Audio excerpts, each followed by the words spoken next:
Hi everyone, welcome back to another tutorial from Crazy Gamer. Today in this video, I'm gonna be guiding you through how you can easily sell items in June's Journey.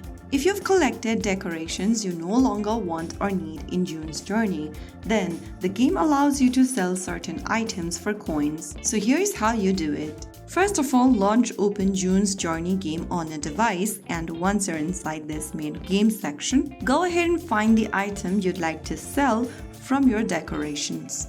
Choose the item from the map, and then once you tap on it, you'll see these two options appearing at the bottom of the screen.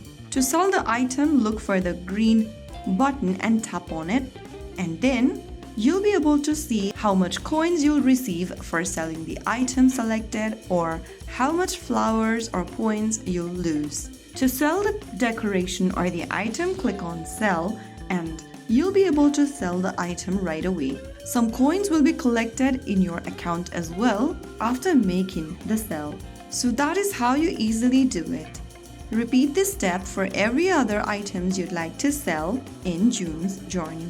So that is how it's super easily done. If you found the video helpful, don't forget to like, share and subscribe to our channel. I will be back again in the next episode. Thanks for watching.